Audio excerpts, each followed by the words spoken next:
Sem dúvida nenhuma, o principal acontecimento desses últimos dias é o início das negociações de paz entre russos e ucranianos que tem acontecido na Turquia. A princípio, estava previsto para um encontro entre os presidentes desses dois países, justamente visando esse processo de paz. Mas o que aconteceu e o que tem acontecido é bastante diferente disso. O presidente ucraniano insistiu que um cessar-fogo fosse iniciado antes das conversas diretas que ele teria com o presidente Putin. E nós não tivemos essa confirmação pelos russos, né, de que haveria um cessar-fogo durante essas negociações na Turquia. Inicialmente proposto justamente pela administração norte-americana do governo Donald Trump, líderes da França, da Alemanha, do Reino Unido e também da Polônia deram até a última segunda-feira dessa semana para que a Rússia aceitasse esse cessar-fogo de 30 dias ou enfrentasse sanções adicionais em relação aos seus produtos econômicos. A princípio, o que a Rússia propôs aos ucranianos não seria uma reunião presidencial, que de fato foi o que aconteceu, mas o Zelensky disse que iria pessoalmente até a Turquia e esperaria, né, pelo presidente russo Vladimir Putin, e que também esperava que os russos dessa vez não dessem desculpas ou procurassem algum tipo de motivo para não comparecer à reunião. E que caso Putin não fosse até a Turquia, seria justamente um sinal de que os russos, na verdade, não estão assim tão comprometidos com o processo de paz. Segundo dados da ONU, o número de mortes civis aumentou bastante em relação ao mesmo período do ano passado, desde que o Trump, por exemplo, começou a falar de um cessar-fogo nesse ano, né, começou a pressionar cada vez mais por um acordo. Já são pelo menos 3 meses de tentativa de negociações envolvendo o novo presidente dos Estados Unidos, que cada vez mais vem pressionando principalmente os ucranianos a um acordo. A Ucrânia, inclusive, já assinou aquele acordo em relação às suas terras raras, que são terras ricas em minerais escassos no mundo, como uma forma de alguma forma, cumprir com a dívida que tem com o governo norte-americano devido ao envio de armas e também ajuda financeira durante esse período. Ele também concordou, o Zelensky concordou com o Trump em aceitar um cessar-fogo incondicional, justamente visando o início de um processo de paz, o início de negociações e o fim desse conflito que já dura em mais de 3 anos e tem milhares de mortos e consequências econômicas, políticas inimagináveis, não só para a Ucrânia, mas também para vários outros países no mundo, né? A gente viu nas relações internacionais um evento capaz de realmente mudar a perspectiva de muitos países em relação ao comércio internacional, às necessidades de barreiras de segurança, o aumento do armamento interno. A gente viu, por exemplo, uma retomada da Europa enquanto membro, né, países membros da OTAN, por exemplo, se fortalecendo militarmente. Então, a guerra na Ucrânia é de fato um evento que abriu, né, o caminho para uma série de outros processos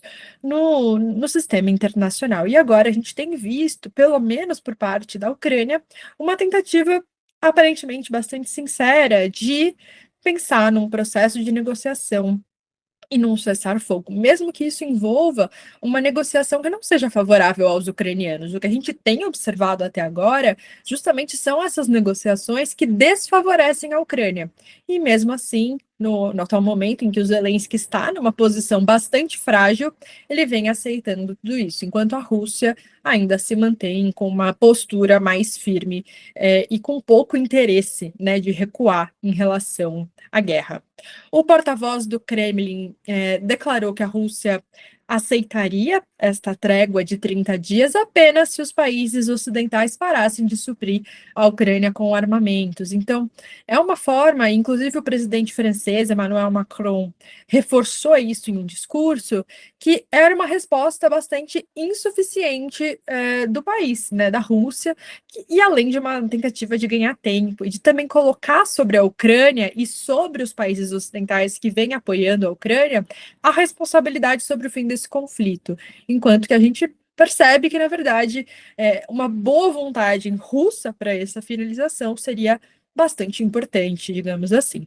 Além disso, o chanceler alemão Friedrich Merz também concordou com a Ucrânia sobre a necessidade desse cessar-fogo antes do início das conversas diretas. E segundo ele, as armas precisam ser silenciadas antes que as conversas possam de fato começar.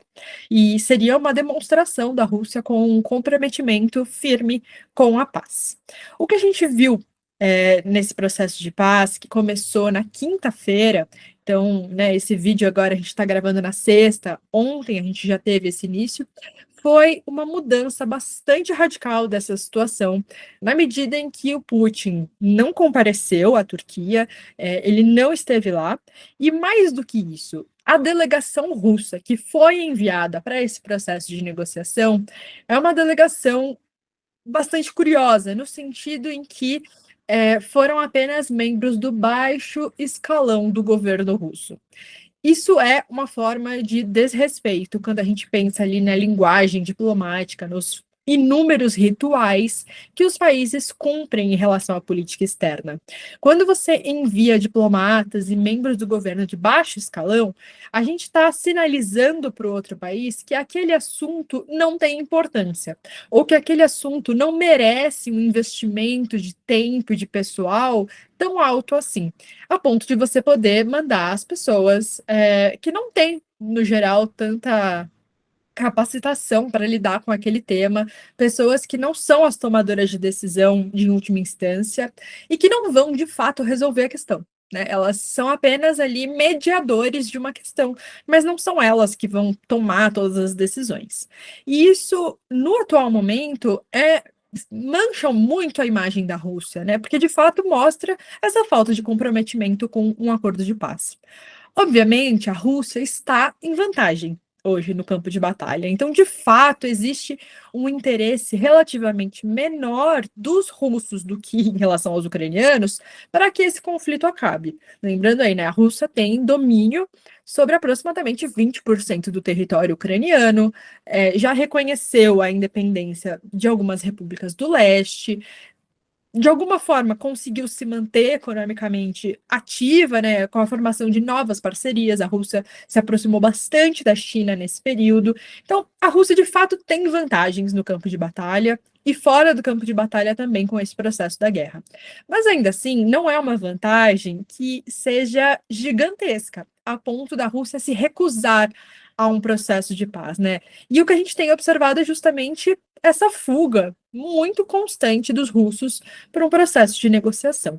Então, devido a tudo isso, né, da ausência do Putin, principalmente nesse encontro que está acontecendo na Turquia, o Zelensky também não foi, né? Ele disse que ele encontraria diretamente o Putin lá na Turquia, e inclusive o Erdogan, né, o presidente turco, disse que estaria presente caso fosse de fato uma reunião presidencial para mediar essas negociações. Então, diante do não comparecimento do Putin, o Zelensky também não foi, mandou seus diplomatas, e o presidente turco também não está participando, né? Você tem ali uma delegação turca mediando as negociações, mas elas estão acontecendo ali apenas entre diplomatas e, de novo, diplomatas de baixo escalão.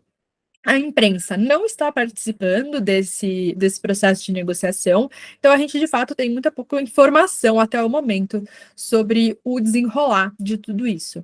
Mas já deixo aqui essa opinião, né, enquanto pesquisadora, enfim, que vejo a política externa russa, na minha opinião, foi um movimento bastante arriscado do Putin e realmente mostra uma falta de compromisso, uma falta de comprometimento com a paz, o que é uma humilhação muito grande para o Zelensky e é uma forma de continuar com essas hostilidades que já têm consequências tão graves nesse período.